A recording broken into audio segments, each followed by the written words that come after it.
BBC News, I'm John Shea.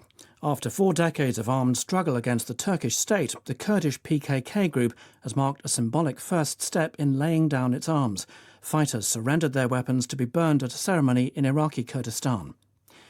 Gaza's last big functioning hospital has had to stop admitting casualties because of intense Israeli military action nearby.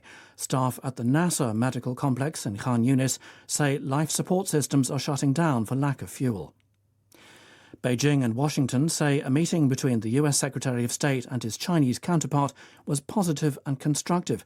Their discussions were on the sidelines of a regional forum in Malaysia, which was dominated by concerns over President Trump's tariffs. The remains of 7 recently identified victims have been buried in an event to commemorate the 30th anniversary of the Srebrenica massacre in Bosnia. 8,000 Muslim men and boys were killed by Bosnian Serb forces in Europe's worst recent atrocity.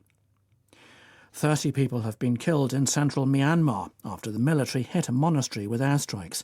The attack took place in the early hours of Friday morning in Sagaing Township. A new study has found that emergency vaccination programs for 5 major diseases have reduced deaths by about 60% over the past 2 decades. Researchers believe they've also prevented much bigger outbreaks of Ebola, measles, cholera, yellow fever and meningitis.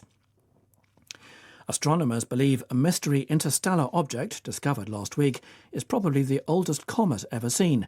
They say the visitor, named 3I Atlas, could be 7 billion years old. And a German backpacker has been found alive 12 days after she went missing in a remote part of the Australian bush. Police said Carolina Vilga had been ravaged by mosquitoes, but she didn't appear seriously hurt. BBC News.